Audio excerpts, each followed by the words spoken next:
अरे भैया, आपको क्या लगता है संस्कृत आसान है, हिंदी आसान है? मैं हिंदी नहीं पढ़ पाता हूं, मुझसे हिंदी के सवाल नहीं हो पा रहे। ये जो रिएक्शन, जो कि हमको पता है कि अगर इस पर सवाल आया तो हमको रिएक्शन लिखनी ही पड़ेंगी। तो हर टॉपिक के एटलीस्ट 7 से 8 पॉइंट्स बनाने हैं अपनी कॉपी के अंदर या फिर अपनी नोटबुक के अंदर। हेलो एवरीवन, कैसे सभी लोग? उम्मीद करता हूं सभी लोग बहुत अच्छे होंगे। Welcome back to the channel, this is your Athar भैया। और आज के हमारे इस वीडियो के अंदर जो भी बच्चा क्लास 10 का है और ये वीडियो देख रहा है, इस वीडियो के अंदर शुरू से लेकर एंड तक जितने भी पॉइंट्स में कवर करूंगा उसमें तुम्हारे सारे डाउट, सारे क्वेश्चंस, सारे जो तुम्हारे दिमाग के अंदर सवाल आ रहे हैं वो सारे के सारे क्लियर हो जाएंगे। आज इस वीडियो के अंदर हर वो क्वेश्चन हम लोग कवर करने वाले हैं जो कि 10th के बच्चे को आता है। भैया कितना पढ़ना है, कहां से पढ़ना है, कैसे पढ़ना है, ये बुक करूं या नहीं करूं, ठीक है। साइंस, सोशल, मैथ्स में से किसको सबसे ज्यादा टाइम दूं? भैया मेरा मैथ्स थोड़ा सा वीक है, भैया मेरा साइंस वीक है, भैया इंग्लिश भी करना है, हिंदी भी करना है, कुछ बच्चों का फ्रेंच होगा, कुछ बच्चों का संस्कृत होगा, ठीक है। बहुत सारी चीजें हैं करने के लिए, बहुत सारे सवाल होते हैं और वो सारे सवाल मैं जानता हूं। हर एक सवाल का हर एक माइन्यूट डिटेल को कवर करते हुए आज ये वीडियो जो है मैंने बनाया है, ठीक है। इस वीडियो के अंदर तुमको वो सारी चीजें, सारे क्वेश्चंस के जवाब देखने को मिल जाएंगे जो तुम्हारे दिमाग में आते हैं। और इसके बाद में तुमको ऐसे किसी वीडियो की जरूरत नहीं पड़ेगी जहां पर तुम बस यही सोच रहे हो अभी तक कि भैया पढ़ना कैसे है, कैसे करना, क्या करना है, ठीक है। क्योंकि थोड़ा सा अपने पास में समय अभी कम होता जा रहा है। अभी सितंबर चालू हो चुका है, अक्टूबर, नवंबर, दिसंबर, जनवरी, फरवरी में अपना पेपर जो है वो आने वाला है, ठीक है। तो इसी के साथ साथ बिना किसी देरी के स्टार्ट करते हैं। देखो यार, वीडियो चालू करने से पहले मैं एक छोटी सी बात तुमसे कहना चाहता हूं, ठीक है। वो बात ये है कि ये चैनल ना ऐसा नहीं कि कल खुला हुआ है या फिर परसों खुला हुआ है, ठीक है। पिछले 2-2.5 साल से इस चैनल के ऊपर लगातार बिल्कुल टॉप क्वालिटी का कंटेंट बच्चों के लिए आ रहा है। 2020 में इनफैक्ट, मैं ये चीज क्यों बता रहा हूं मैं तुमको आगे जाके बताऊंगा। 2020 में इनफैक्ट जब कोविड था, जब सबकी फाइनेंशियल कंडीशन हिली हुई थी, जब ऑफकोर्स पूरे दुनिया में ही क्राइसिस चल रहा था, उस समय पर इस चैनल के ऊपर 10th क्लास के बच्चों के लिए ना फ्री में कंटेंट आया था, ठीक है। लेक्चर्स आए थे उस समय पर, ऐसे टॉप क्वालिटी के लेक्चर्स थे जो और कोई नहीं डालता था। उस कॉन्सेप्ट से बहुत कम लेक्चर तुमको उस समय में देखने को मिलेंगे। नोट्स आए थे कंप्लीटली फ्री में, कंटेंट, मतलब हर चीज हमने ट्राई की थी कि चैनल के ऊपर डल पाए, हमारी वेबसाइट के ऊपर डल पाए ताकि बच्चे एक्सेस कर सकें, ठीक है। तो ये चैनल ऐसा नहीं कि कल खुला हुआ है, बहुत समय से चैनल के ऊपर कंटेंट आ रहा है। उसके बाद फिर हमने सोचा कि नहीं यार, और चीजें बच्चों को प्रोवाइड करते हैं। पढ़ ले 10th नाम का चैनल खोला क्लास 10th के लिए, ठीक है। उसके बाद में हमने सोचा कि सिर्फ 10th के बच्चे के लिए क्यों, 9th के बच्चे के लिए भी तो कंटेंट आना चाहिए। फिर हमने 9th के बच्चों के लिए भी एक चैनल खोला, जस्ट पढ़ ले नाम का, ठीक है। ये सब मैं तुमको इसलिए बता रहा हूं कि इस चैनल के ऊपर कभी फालतू की बातें हम नहीं करते, ठीक है। ना ही हमारे दूसरे चैनल्स के ऊपर करते हैं, ना हमारी वेबसाइट, ना हमारी ऐप के ऊपर करते हैं।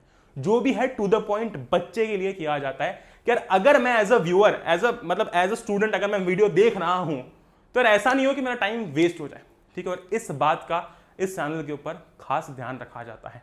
अगर आप नए हो चैनल के ऊपर, आप लाल बटन को दबा के चैनल को सब्सक्राइब कर सकते हो और उस बेल आइकन को प्रेस कर सकते हो, ठीक है। इस चैनल से तुमको जो भी वीडियो मिलेगा या फिर हमारे किसी भी चैनल से, हमारी वेबसाइट से, ऐप से जो भी कंटेंट मिलेगा वो हमेशा काम का ही होगा, ठीक है। और बस यही मैं तुमको कहना चाहूंगा, बाकी जिसको जो बोलना है वो बोलता रहेगा, है ना। आगे बढ़ते हैं हम लोग, शुरुआत करते हैं। देखो अब ना डायरेक्टली मैं पॉइंट पे तुमसे बात करता हूं।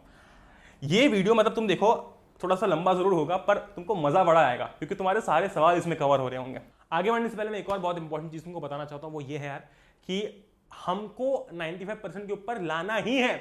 हम तो ये सोच के चलेंगे। तो एक प्यारा सा देखो, हमको यार आगे बढ़ने से पहले एक बहुत ही इंपॉर्टेंट चीज बोलना चाहता हूं कि हमको तो यार 95% लाने ही हैं, ठीक है। हमको तो लाने ही है कैसे भी करके, ठीक है। तो नीचे एक प्यारा सा छोटा सा कमेंट छोड़ देना कि भैया मैं तो 95% लेकर आऊंगा और दिखा दूंगा उन सभी रिश्तेदारों को जो मुझे बोलते थे ना ये तो कुछ कर नहीं पाएगा, वो नहीं कर पाएगा। मेरे अंदर है वो ताकत, ठीक है। मैं अपने रिजल्ट से लोगों को दिखाऊंगा कि मेरी क्या कैपेबिलिटी है, ठीक। आगे बढ़ते हैं, ठीक है।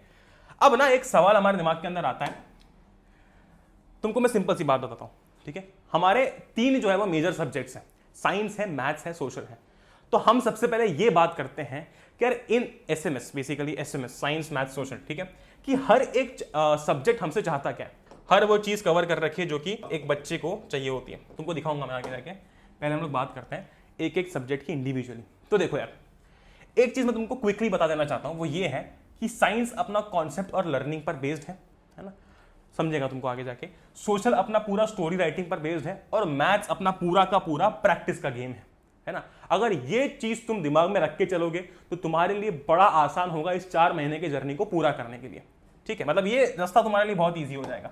अब देखो मैं बताता हूं तुमको। अब आते हैं हमारे कुछ आसान सब्जेक्ट्स। आसान सब्जेक्ट्स में कौन से भैया? इंग्लिश हो गया, हिंदी, फ्रेंच, संस्कृत हो गया, कंप्यूटर एप्लीकेशंस हो गया। अच्छा, अब इसमें से बहुत सारे बच्चे आएंगे, अरे भैया नीचे कमेंट करेंगे, अरे भैया आपको क्या लगता है संस्कृत आसान है, हिंदी आसान है, मैं हिंदी नहीं पढ़ पाता हूँ, मुझसे हिंदी के सवाल नहीं हो पा रहे। भैया फ्रेंच आसान है, मैंने गलती कर दी फ्रेंच लाइक। बहुत सारी बार मैंने सुना है बच्चों से कि भैया मैंने ना ये सब्जेक्ट तो ले लिया था, अब मुझे ऐसा लग रहा है मैंने गलती कर दी। नो प्रॉब्लम, ठीक है, पर फिर भी मैं इनको आसान सब्जेक्ट्स में डाल रहा हूँ क्योंकि रिलेटिवली कंपेरेटिवली ये आसान होते हैं। अगर तुमको टफ लगता है मैं उसका भी तुमको सोल्यूशन आगे जाके बता दूंगा, पर मैं इनको यहाँ पर इसलिए ट्रीट कर रहा हूँ आसान सब्जेक्ट्स क्योंकि जनरली बच्चे इनको साल भर नहीं पढ़ते, है ना। तुमने जनरली ये पैटर्न नोटिस किया होगा 9th क्लास के अंदर भी कि तुम इंग्लिश साल भर थोड़ी पढ़ते हो। देखो यार, एक एक सब्जेक्ट को हम लोग पहले लेकर चलेंगे। सबसे पहला सवाल हमारा ये है, how to deal with all the subjects. मतलब मुझे ये पता होना चाहिए कि मुझे हर सब्जेक्ट को पढ़ना कैसे है। सबसे पहली चीज मैं साइंस की बात करता हूं। साइंस में अपना पढ़ने का फ्लो क्या होना चाहिए, ठीक है, ध्यान से सुनना। अगर तुमको ये पता भी हो ना तो भी ध्यान से सुनना, क्योंकि एक दो चीजें इसके अंदर ऐसी होंगी जो कि शायद तुमको नहीं पता होंगी। सबसे पहली बात यह है कि बहुत सारे बच्चे कभी कभी एक मिस्टेक कर देते हैं। मेक श्योर कि तुम एनसीईआरटी पढ़ने से पहले लेक्चर देख रहे हो। बहुत सारे बच्चे क्या गलती करते पता है, बच्चे क्या करेंगे कि यार एनसीईआरटी जो है वो पहले ही खोल के बैठ जाएंगे। सोशल की हो गई, साइंस की हो गई, पहले ही खोल के बैठ गए और एनसीईआरटी पढ़ने चालू कर दी। देखो एनसीईआरटी नो डाउट तुमको पढ़नी है, वो तो तुमको पढ़नी ही है, पर मुझे एक बात बताओ, जब तक तुमको कोई लैंग्वेज समझ में नहीं आएगी क्या तुम उस लैंग्वेज की कोई बुक पढ़ोगे? नहीं पढ़ोगे, तुमको कुछ समझ में ही नहीं आएगा। वैसे ही साइंस के अंदर भी जब तक कॉन्सेप्ट तुम अपने दिमाग में नहीं डाल लेते हो, जब तक वो कॉन्सेप्ट तुम सुन नहीं लेते हो, तब तक एनसीईआरटी पढ़ के तुमको इतना फायदा नहीं मिलेगा, वो मैक्सिमम आउटपुट नहीं मिल पाएगा। हम लेक्चर देखते देखते बनाएंगे अपने नोट्स या फिर नोट्स को पढ़ेंगे, ये बहुत इंपॉर्टेंट है। देखो यार, तुम मुझे एक बात बताओ, जब कोई भी रेसिपी जो है तुमने अपने मम्मी को देखा होगा, दादी को देखा होगा, ठीक है, घर से चीजें सीखने के लिए बहुत सारी है। दादी को तुमने देखा होगा जब भी वो कोई रेसिपी देखती है ना वो लिख लेती होंगी, मम्मी को भी देखा होगा वो रेसिपी लिख लेती है, ठीक है, रखने को तो वो अपने दिमाग के अंदर भी रख सकती थी, पर नहीं, उनको पता है कि अगर एक चीज इधर की उधर हो गई तो उनकी पूरी डिश जो है वो खराब हो जाएगी। वैसे ही जब तुम एनसीईआरटी मतलब कोई भी लेक्चर देख रहे हो, नोट्स बनाओ, या फिर अगर नोट्स तुम्हारे पास में है तो उनको साइमल्टेनियसली पढ़ो, क्योंकि जब तक तुम जो बताया गया उसको लिखोगे नहीं ना तब तक दिमाग में कुछ घुसेगा नहीं। अब अगर तुमको नोट्स बनाने हैं, वेल एंड गुड। अगर तुमको लगता है भैया नोट्स में नहीं बना पाता हूं, पढ़ले के ऊपर हमने कंप्लीटली फ्री में बिल्कुल तबाही notes, one of the best notes, one of the क्या मैं बोलूंगा, इसके अंदर सब कुछ ही है, तो तुमको सब चीज उस नोट्स के अंदर देखने को मिल जाएगी, ठीक है। उसके अंदर पीवाईक्यूज भी है, एक एक चीज को बिल्कुल सही तरीके से एक्सप्लेन कर रखा है। नोट्स के लिंक नीचे डिस्क्रिप्शन में है, वो तुम यूज कर सकते हो अगर तुमको लगता है कि तुम्हें खुद के नोट्स नहीं बनाने हैं तो, ठीक, ग्रेट। वैसे मैं रिकमेंड करूंगा खुद के बना लेना। फिर आता है, पर अगर लगता है टाइम वेस्ट हो रहा है इससे, अगर लगता है और नहीं बन पा रहे हैं तो फिर नोट्स तुम यूज कर सकते हो। उसके बाद फिर आता है read every line of NCERT. Lecture पढ़ने के बाद में, जब नोट्स बनाने के बाद में हर एक लाइन पढ़ोगे एनसीईआरटी की, जहां पर पहले तुमको बिना लेक्चर दिए सिर्फ 50% समझ में आ रहा था, अब तुमको 90 से 95% कंटेंट समझ में आ रहा होगा। तीसरी बहुत इंपॉर्टेंट चीज है, prepare quick pointers for each chapter. कहने का मतलब मेरा इसमें यह है यार कि जब भी तुम कोई भी चैप्टर पढ़ते हो ना, उस चैप्टर का एक जिस्ट, मतलब मैं कहूं जैसे कि एक पेज के अंदर अंदर उस चैप्टर को आप कैसे समअप कर सकते हो, ये जरूर से बना लेना, ये जरूर से बना लेना। मतलब ये जैसे कि केमिकल रिएक्शंस एंड इक्वेशंस है, ठीक है, तो फटाफट से लिख लिया कि इस चैप्टर में केमिकल रिएक्शंस में ये पढ़ना है, टाइप्स ऑफ केमिकल रिएक्शंस पढ़नी है, बैलेंसिंग पढ़ना है, ये है वो है, अच्छा ये सारी चीजें इसके अंदर है। इससे आप जब चैप्टर को रिकॉल करते हो ना तो बड़ी आसानी होती है, स्पेशली साइंस के अंदर। सोशल के अंदर भी है ये चीज एप्लीकेबल, पर साइंस के अंदर भी उतनी ही एप्लीकेबल है।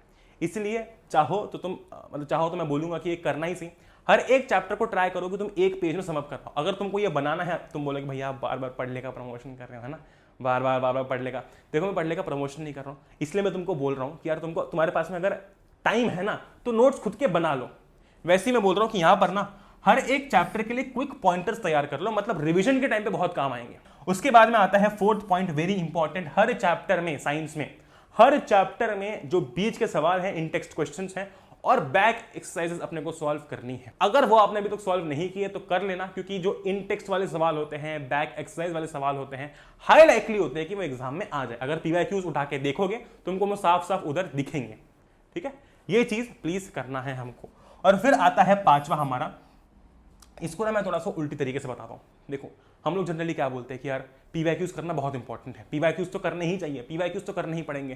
पर तुम पता है क्या कर सकते हो, हर चैप्टर की एक टेस्ट देने के लिए, ठीक है, अब हो सकता है कि तुम्हारे स्कूल के टीचर ने या फिर ट्यूशन के टीचर ने तुमको ये बता रखा हो, नहीं बताया हो तो मैं बता देता हूं। तुम क्या कर सकते हो ना, हर एक चैप्टर के पीवाईक्यूज, ठीक है, हर एक चैप्टर के जो पीवाईक्यूज है उनको एज टेस्ट ट्रीट कर सकते हो, है ना। टेस्ट ट्रीट कर सकते हो मतलब मान लो केमिकल रिएक्शंस पढ़ लिया, ठीक है, उसके बाद हमको पता है कि मुझे पीवाईक्यूज पढ़ने हैं, तो वो उसके आंसर्स देखने की बजाय खुद उसको टेस्ट देने का ट्राई करो। मतलब जैसे कि मान लो तुम्हारे पास में कुछ 10 सवाल हैं, 10 पीवाईक्यूज हैं, है ना, हमारे पास में कुछ 10 पीवाईक्यूज हैं। अब ये 10 पीवाईक्यूज को डायरेक्टली देखने की बजाय treat them as your test. एक पेपर लो, उस पेपर के ऊपर डायरेक्टली आंसर्स लिखो, जो भी क्वेश्चंस तुमको यहाँ पर दिख रहे हैं, और फिर चेक करो कि तुमने आंसर सही दिए या फिर नहीं दिए। इससे दो चीजें होंगी, पहली बात तुम्हारे पीवाईक्यूज पढ़ना भी हो जाएगा, और दूसरा तुम टेस्ट की तरह उसको ट्रीट कर पाओगे। फिजिक्स, केमिस्ट्री, बायो को कैसे ट्रीट करना है वो बात करते हैं। तो देखो जरा यहाँ पर फिजिक्स के अंदर दो चीजें हैं, पहला है अपना थ्योरी वाला पोर्शन और दूसरा है अपना न्यूमेरिकल्स वाला पोर्शन। बहुत सारे बच्चे एक मेजर मिस्टेक क्या करेंगे, भैया मुझे फिजिक्स नहीं आता क्योंकि मुझसे न्यूमेरिकल्स नहीं बनते। एक सिंपल सी बात मेरे को बताओ, अगर गाड़ी का टायर पंचर हो जाता है ना, तो क्या तुम ये बोलते हो कि भैया गाड़ी खराब हो गई, कबाड़ी में बेच दो, है गाड़ी बेच दो, गाड़ी तो खराब हो गई है, नहीं बोलते हो। तुम सिंपली क्या करते हो, उस टायर को चेंज करते हो, जो स्पेयर व्हील है स्टेफनी, उसको वापस वहां पर जाकर लगा देते हो, या फिर टायर को ठीक होने के लिए बेच देते हो, राइट। क्या हम गाड़ी बेच देते हैं क्या? वैसे ही अगर आपका किसी सब्जेक्ट का कोई एक पोर्शन वीक है, इसका यह मतलब नहीं है कि आपका पूरा सब्जेक्ट वीक है। तो पहले तो एनालाइज करो कि क्या तुम्हारे न्यूमेरिकल्स वीक है या फिर तुम्हारा थ्योरी वाला पोर्शन वीक है। और ऐसा नहीं होता है, मैं तुमको फिर से बता दूं, ऐसा नहीं होता है कि न्यूमेरिकल्स में तुमसे एक भी न्यूमेरिकल नहीं बनेगा।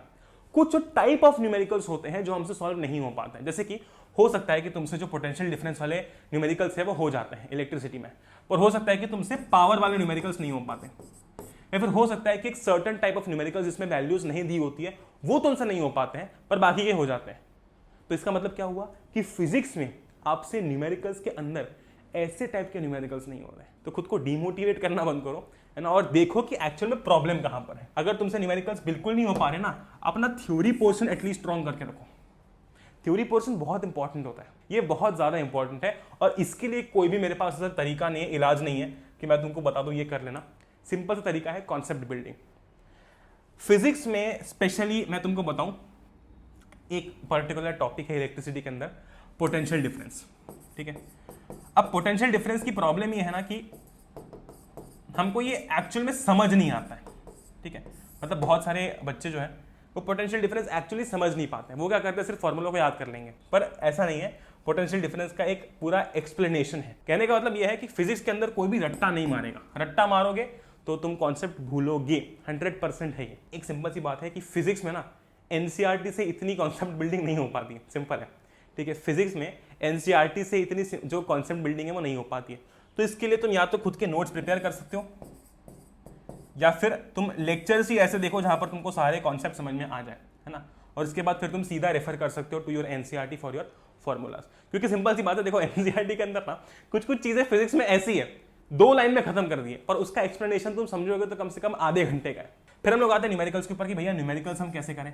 अगर आपसे बिल्कुल न्यूमेरिकल्स नहीं बनते हैं, ठीक है, तो सबसे पहला काम ये होगा कि आप जो है वो सॉल्व्ड एग्जांपल्स करो।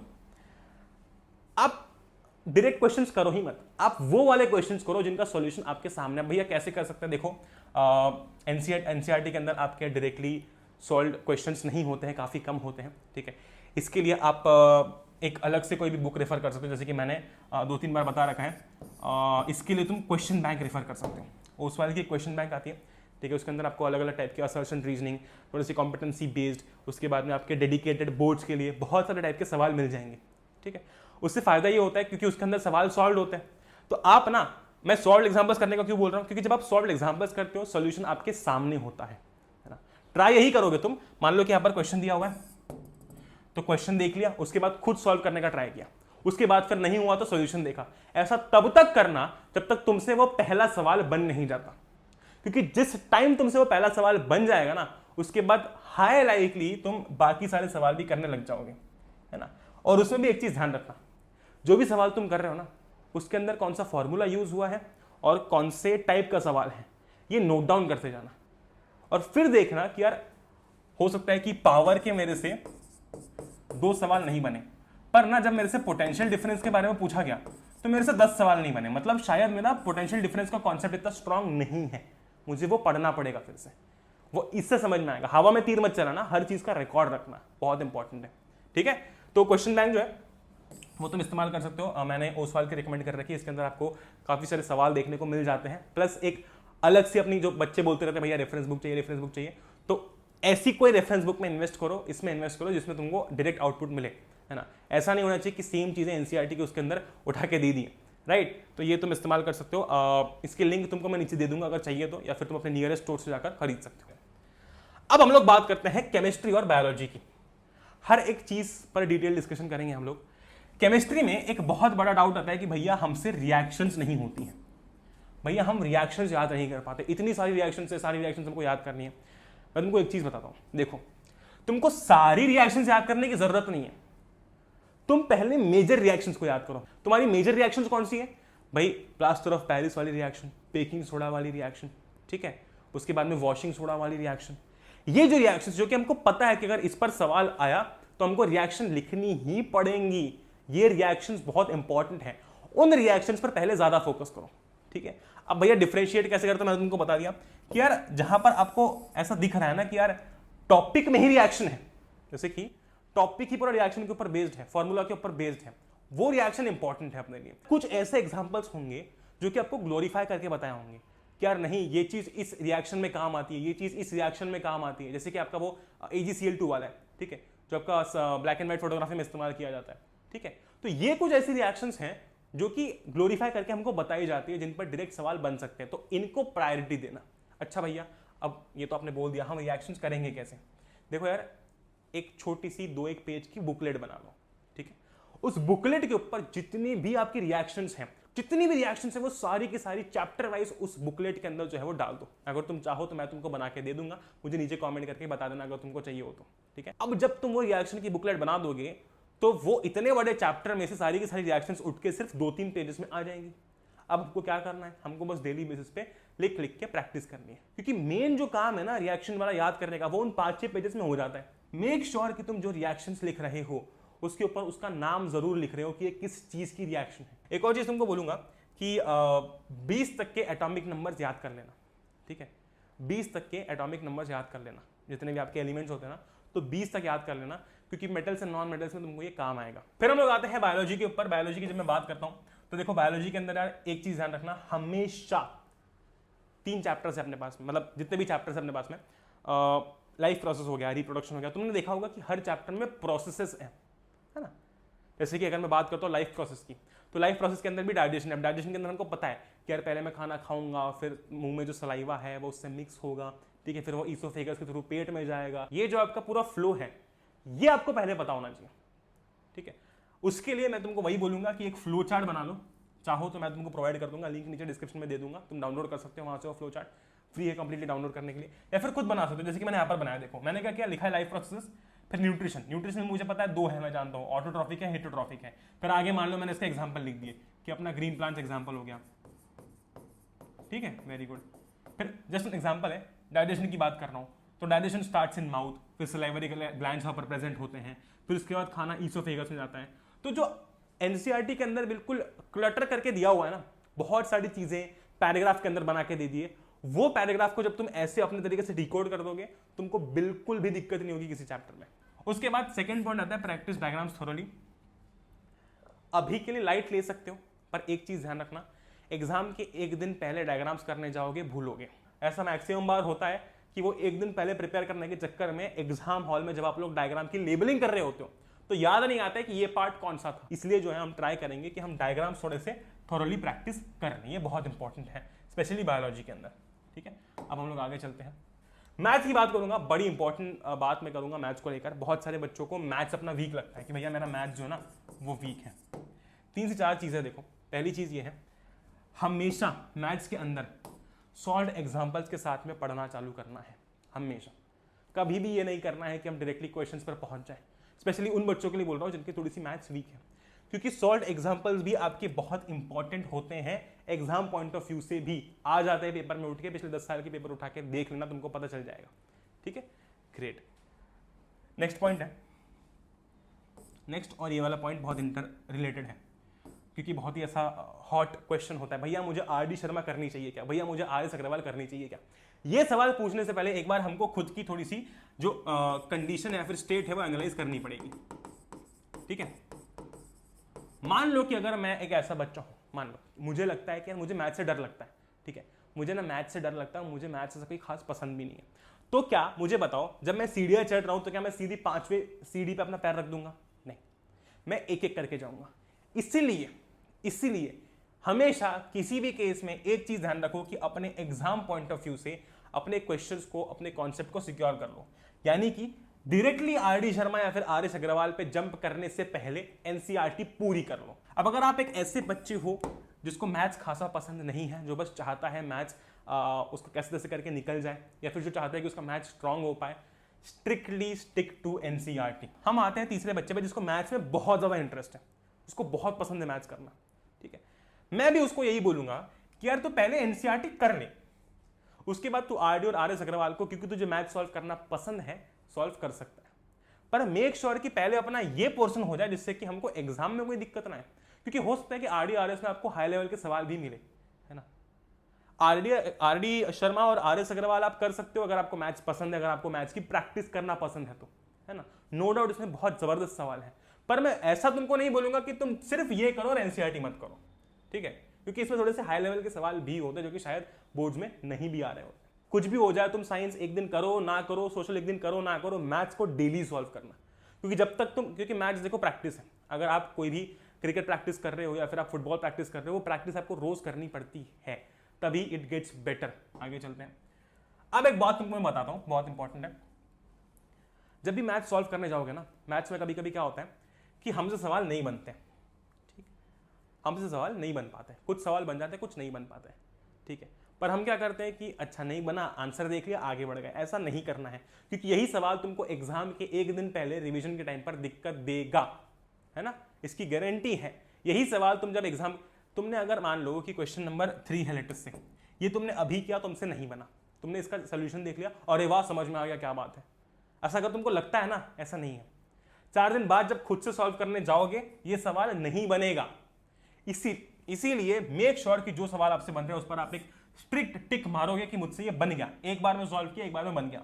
उसके बाद में आप देखो, अपने सवालों को डिवाइड कर लो। अगर कोई ऐसा सवाल है जो तुमसे 1 या 2 बार में खुद से नहीं बना, पर लेटर से कि तीसरी बार में बन गया, उसके ऊपर एक सर्कल मार लो, क्योंकि उसमें आपको थोड़े से एक्स्ट्रा एफर्ट्स डालने पड़े हैं। जब आप रिवीजन करोगे, आप इन सवालों पर थोड़ा सा ज्यादा फोकस करोगे, है ना। Very good. उसके बाद में ऐसे सवालों पर डबल सर्कल कर लो। अब तुमको जैसे वो शेप यूज करना कर सकते हो, उन सवालों के ऊपर डबल सर्कल कर लो जो सवाल आपसे बने ही नहीं। उन सवालों के लिए आपको जो है वो इंटरनेट पर जाकर सॉल्यूशन देखना पड़ा और फिर आपको वो कहीं जाकर समझ में आया, ठीक है। तो ये और ये टाइप के जो आपके सवाल होंगे, इनको आप ज्यादा अच्छे से रिवाइज करोगे एग्जाम के पहले, जिससे कि आप जब रिवाइज कर रहे हो तो आपका रिवीजन मैक्सिमम हो पाए, और ऐसा ना हो कि आप उन सवाल के पीछे अपना समय वेस्ट कर रहे हो रिवीजन के टाइम पे, जो कि आपको ऑलरेडी आते हैं, ठीक है। ये चीज मेरी जान कृपा करके ध्यान रखिएगा, ठीक, ग्रेट। हम आगे चलते हैं। अब हम बात करते हैं थोड़ी सी सोशल साइंस की। देखो, social science is nothing but story telling. तो सोशल साइंस जब बात आती है ना, तो हमको ये चीज पता होनी चाहिए कि मुझे स्टोरी टेलिंग करनी है, बस। इसके अंदर भी वही चीज है कि आपको लेक्चर पढ़ के नोट्स बनाने, इवेंट्स के लेक्चर देखना इसके अंदर इंपॉर्टेंट है क्या भैया? क्योंकि सिर्फ फैक्ट्स है, सिर्फ स्टोरीज है, वो तो मैं पढ़ के भी समझ सकता हूँ। चलो आओ, हिस्ट्री की बुक देखो एक बार, ये हिस्ट्री की बुक है अपनी, ठीक है। तुम मुझे बताओ, क्या तुम ये सब खुद से पढ़ सकते हो? अगर पढ़ सकते हो तो वेल एंड गुड, बिल्कुल सही। समझ सकते हो तो वेल एंड गुड। पर अगर मैं मेरे पॉइंट ऑफ व्यू से बात करूं ना, तो ये इतना बड़ा चैप्टर, इतने सारे टॉपिक्स सिर्फ डायरेक्टली एनसीईआरटी से पढ़ने से तो मुझे समझ में नहीं आएंगे, है ना। और दूसरी बात, मैं हो जाऊंगा बोर। एक तो इसके अंदर नाम ऐसे इस चैप्टर के अंदर, है ना, और उसके बाद में इवेंट्स ऐसे ऐसे हैं, बहुत सारी बार तो लड़ाइयाँ कर चुके हैं, राइट। तो ये चीज सुनने में ज्यादा मजा आएगी ना। अगर इसकी मैं पिक्चर बना दूं तो बड़े मजे से टिकट लेके जाओगे थिएटर के अंदर, अरे वाह बढ़िया पिक्चर आई है नेशनलिज्म यूरोप की। वही पढ़ने के लिए बोल दूंगा तो दिक्कत आएगी। इसीलिए इसका लेक्चर पहले देख लो, वो ज्यादा काम का है, राइट। बहुत बढ़िया। उसके बाद में imagine it as a story and you are its character. मैंने बहुत बार ऐसा किया था, मतलब मैंने ना इमेजिन किया था कि यार नेशनलिज्म इन यूरोप चैप्टर में जब पूरा सब कुछ चल रहा था ना, तो मैं ना रिपोर्टर हूँ, ठीक है, ऐसे मैंने अज्यूम कर लिया था। फिर उसके बाद में उस स्टोरी को रिकॉल करता था, क्योंकि मैं रिपोर्टर हूं, मुझे हर चीज रिपोर्ट करनी है। तो फिर मेरे दिमाग में हर वो चीज आने लग जाती थी कि अच्छा यहाँ पर ये हुआ था, यहाँ पर वो हुआ था। तो इस तरीके से जो है तुम चीजों को रिमाइंड कर सकते हो अपने आप को, है ना। अच्छा, एक इंपॉर्टेंट चीज ऐसी होती है कि बहुत सारे बच्चे क्या करते हैं कि नोट्स में लिखने की बजाय डायरेक्टली एनसीईआरटी के अंदर हाईलाइट कर लेते हैं। वो भी कर सकते हो, पर मैं तुमको बताऊंगा कि नोट्स ज्यादा इफेक्टिव होते हैं, ठीक। और फिर होता है रिवाइज यूजिंग नोट्स। अब इधर आ जाओ, ये सब तो अपनी नॉर्मल बातें हो गई, हर कोई करता है। अब ना यहाँ पर हम लोग बात करते हैं कि तुमको सोशल साइंस के अंदर हर टॉपिक को 5 मार्क्स के अकॉर्डिंग प्रिपेयर करना है। ये क्या बात हो गई भैया, ये क्या है, मेरे को समझ में नहीं आया कुछ भी। देखो, सोशल साइंस में जनरली घिसे पिटे सवाल आते हैं, रिपीटेटिव सवाल आते हैं, पिछले 10 साल के पेपर उठा के देख लो, राइट। जब तुम जाकर देखोगे तो तुमको पता चलेगा कि यार हाँ सेम टाइप के सवाल है, सिविक्स के अंदर भी वही सवाल चल रहे हैं, ये इसमें भी हिस्ट्री के अंदर भी वही सवाल चल रहे हैं। होता ही है ना कि आपको हर टॉपिक के एटलीस्ट 7 से 8 पॉइंट्स बनाने हैं अपनी कॉपी के अंदर या फिर अपनी नोटबुक के अंदर। वैसे तो हमने नोट्स के अंदर बना रखे हैं, तुम वो यूज कर सकते हो या फिर तुम अपने बना सकते हो, ठीक है। जैसे कि मान लो कि तुम सिविल डिसोबीडियंस मूवमेंट के बारे में पढ़ रहे हो, है ना। तुमने क्या किया, तुम सिविल डिसोबीडियंस मूवमेंट के बारे में पढ़ रहे हो, तुमने क्या किया कि उस पूरे पैराग्राफ को, वो पूरा सब कुछ समझ के तुमने 7 से 8 मेजर पॉइंट्स निकाले। ये 7 से 8 पॉइंट्स आपको हेल्प करेंगे आपका आंसर लिखने में। कैसे, मैं बताता हूं, ठीक है। हमेशा हर टॉपिक के 7 से 8 पॉइंट्स ऐसे मेजर निकाल के रखो जो कि आप एक क्वेश्चन के आंसर में लिख सकते हो। क्योंकि अगर वो क्वेश्चन आपको 5 मार्क्स में पूछ लिया गया, तब वही पॉइंट्स उठा के उन 5 मार्क्स के सवालों में डाल सकते हो, आपका आंसर पूरा हो जाएगा, ठीक है। वही मान लो कि अगर आपको 3 मार्क्स में पूछा गया, है ना, तो उसको आप कट शॉर्ट करके 3 मार्क्स में लिख सकते हो। वही अगर आपको 2 मार्क्स में पूछा गया, तो उसी को आप कट शॉर्ट करके 2 मार्क्स में लिख सकते हो। इसीलिए हर टॉपिक के 7 से 8 पॉइंट्स बना के रखो, जो कि तुमको पता है कि यार हाँ इसमें पूरा टॉपिक कवर हो गया है। अब जब भी सवाल पूछा जाएगा, अगर 5 मार्क्स में पूछा गया, उठा के डाल दो। अगर तुमको जब भी चैप्टर पढ़ रहे हो, तो मान लो कोई भी टॉपिक अगर नहीं समझ में आता है ना, तो उसको वही के वही हाईलाइट कर देना। रिवीजन के टाइम पर उस पर ज्यादा फोकस करना। अच्छा, अब हम लोग बात करते हैं उन सब्जेक्ट्स अपने डील करने की जो कि आसान है, ठीक है। आसान मतलब क्या, जैसे कि इंग्लिश हो गया, भैया आसान नहीं है हमारे लिए, हमको टफ लगता है। हिंदी हो गया, फ्रेंच हो गया, संस्कृत हो गया, लेटेस्ट से। अब ऐसा तो है नहीं कि तीनों तुम्हारे पास होंगे, एक ये होगा और इन तीनों में से कोई एक होगा, ठीक है। और कंप्यूटर एप्लीकेशन हो गया। मैं तुमको एक चीज बोलूंगा कि इनको डेली बेसिस पर पढ़ने मत जाओ, ठीक है। डेली बेसिस पर सिर्फ तभी पढ़ो, सिर्फ एक कंडीशन में पढ़ो कि मान लो यार कि फ्रेंच एक ऐसा सब्जेक्ट है जो कि मेरा सबसे वीक है, मुझे पता ही नहीं है कुछ इसके बारे में, मेरे से बनता ही नहीं है। उस केस में इस चैप्टर पर अपने को रेगुलर ध्यान देना है, इस सब्जेक्ट पर अपने को रेगुलर ध्यान देना है, क्योंकि हो सकता है कि शायद यही सब्जेक्ट हमारे मार्क्स बिगाड़ दे, है ना। Very good. वैसे ही हो सकता है कि शायद इंग्लिश मेरा वीक है, या फिर संस्कृत मेरा वीक है, या फिर मेरा computer application weak. Computer application चलो सबका हो जाता है आखिरी में, उसकी चिंता मत करो, ठीक है। मैं सब्जेक्ट की बात कर रहा हूं, मतलब लैंग्वेज की बात कर रहा हूं। बहुत बार ऐसा होता है कि यार लैंग्वेज में नंबर कम आने के कारण बच्चे के परसेंटेज गिर जाते हैं, ठीक। अब इसके साथ मैं एक और चीज बताना चाहूंगा, स्पेशली इंग्लिश और हिंदी के लिए। देखो, इंग्लिश और हिंदी में अपनी जो बुक है ना, उसको इग्नोर मत करना। मतलब ये है कि सिर्फ समरी वीडियो देख के एग्जाम देने मत जाना। बुक के अंदर कुछ ऐसे पॉइंटर्स होते हैं, ऐसी कुछ चीजें होती है जो कि बड़ी इंपॉर्टेंट होती हैं, ठीक है। वो हमको मिस आउट नहीं करनी है। तो इंग्लिश या हिंदी पढ़ने का तुम्हारा तरीका यही रहेगा कि एक बार समरी वीडियो देख लो, कोई भी समरी वीडियो देख लो, उसके बाद में एनसीईआरटी पढ़ लो, है ना, बस खत्म बात। ज्यादा कुछ चीजें नहीं। और इसी के साथ साथ हर एक कैरेक्टर के, जितने भी आपके कैरेक्टर्स हैं इंग्लिश हिंदी में, उनके कैरेक्टर स्केचेस याद कर लो कि यार मैरी है तो मैरी का कैरेक्टर स्केच कैसा है, ठीक है। शिल्पा है तो शिल्पा का कैरेक्टर स्केच कैसा है, शिल्पा कैसी है, शिल्पा अच्छी है, शिल्पा बुरी है, शिल्पा काइंड है, ठीक है। ग्रेट, समझ गए। और इसी के साथ साथ क्या करो कि चैप्टर में क्या मोरल सिखा, मतलब हमको क्या मॉरल देखने को मिलता है, वो याद कर लो। चैप्टर की थीम क्या है, बस, ज्यादा कुछ नहीं, ठीक है। ये एग्जाम टाइम पर भी तुम कर सकते हो। तो हमारा करेक्ट वे क्या हो गया इस चैप्टर को पढ़ने का, भैया लेक्चर पढ़ेंगे, उसके बाद उसके नोट्स बनाएंगे या फिर जो हमारे पास में है उनको यूज करेंगे, फिर एनसीईआरटी पढ़ेंगे, उसके बाद में बैग इनटेक्स सवाल करेंगे, क्वेश्चन बैंक करेंगे, फिर टेस्ट करेंगे, और फिर उसके बाद में जो है वो रिवीजन करेंगे। टेस्ट मतलब क्या, आप पीवाईक्यूज को अपनी टेस्ट की तरह इस्तेमाल कर सकते हो। एक और बहुत इंपॉर्टेंट चीज जहां पर बच्चे सबसे बड़ी गलती करते हैं वो ये है कि वो अपनी पढ़ाई का एक ट्रैक नहीं रखते। यहाँ पर स्क्रीन पर जो तुम एक शीट देख रहे हो, वो शीट को तुम डाउनलोड कर सकते हो, लिंक दे दूंगा डिस्क्रिप्शन में। उस शीट की मदद से तुम ट्रैक कर सकते हो कि तुमने हर एक चैप्टर में कितनी पढ़ाई कर रखी है, ठीक है। वेरी गुड, आगे चलते हैं। ये बात थी where to study from, simple सी चीजें मैंने तुमको बता दी। एक तो है एनसीईआरटी, ठीक है, दूसरा अपने हो गए नोट्स, ठीक है, तीसरा इन केस, अपना लेक्चर तो है ही सही, इन केस अगर आपको कोई रेफरेंस बुक लगती है तो सिर्फ एक रेफरेंस बुक, ठीक है। ऐसा नहीं कि 10 रेफरेंस बुक्स लेकर आ गए, जरूरत ही नहीं है, है ना। और इसी के साथ साथ एक क्वेश्चन बैंक, है ना, क्योंकि इसी क्वेश्चन बैंक के अंदर आपको पीवाईक्यूज भी देखने को मिल जाते हैं, राइट, तो वो आसानी होती है। तो सिर्फ इतने से, अच्छा एग्जाम टाइम पे आपको सैंपल पेपर लगेंगे, वो बात की बात हो गई, पर सिर्फ ये चाहिए अपने को, इसके अलावा कुछ नहीं चाहिए, ठीक है, वेरी गुड। नेक्स्ट पॉइंट पर आते हैं, how to deal with weak subjects. मैंने तुमको बता दिया कि यार जो भी दैट इज से कि आपका मैथ्स वीक है तो उसको डेली बेसिस पे पढ़ लो, ठीक है। साइंस और सोशल में से कोई एक वीक है तो मान लो दैट इज से कि आपका साइंस वीक है पर मैथ्स स्ट्रांग है, तो साइंस को रोज पढ़ो, है ना, साइंस को प्रायोरिटी दो। हमेशा अपने वीक सब्जेक्ट्स को जो है वो थोड़ी सी प्रायोरिटी देना चाहिए, क्योंकि तभी ये स्ट्रांग बनेंगे। अगर आप जितना आपका स्ट्रांग सब्जेक्ट है उतना ही वीक सब्जेक्ट को पढ़ोगे तो स्ट्रांग होते जाएगा पर वीक स्ट्रांग नहीं हो पाएगा, ठीक है। फिर से सुनना मैंने क्या बोला 10 सेकंड रिवाइंड करके, है ना। तो इसीलिए उसको थोड़ा सा डेली बेसिस पर पढ़ो जब तक आपको कॉन्फिडेंस नहीं आता कि हाँ यार हो रहा है मेरे से, ठीक है, वेरी गुड। फिर मैं आता हूं नेक्स्ट पॉइंट के ऊपर, how many hours to study. ये कंप्लीटली सब्जेक्टिव है, मैं रिकमेंड करूंगा कि इस मोमेंट पर तुम एटलीस्ट 3 से 4 घंटे की सेल्फ स्टडी तो कर लो, ठीक है, एटलीस्ट 3 से 4 घंटे की अपनी सेल्फ स्टडी होनी चाहिए। और मैं ये नहीं बोलूंगा कि तुम जो है वो एक साथ ये पढ़ो, हो सकता है कि तुम 2 घंटे सुबह पढ़ रहे हो, 2 घंटे तुम शाम को पढ़ रहे हो, है ना।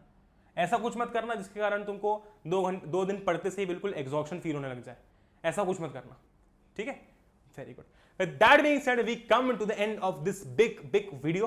उम्मीद करता हूं कि आपको ये वीडियो पसंद आया होगा, काफी लंबा वीडियो है पर वर्थ इट है, हर एक चीज हमने कवर की है ना। और अगर फिर भी तुमको कोई भी डाउट्स है तो मुझे नीचे कमेंट्स में या फिर जो है मुझे इंस्टाग्राम पर आकर पूछ सकते हो, ठीक है।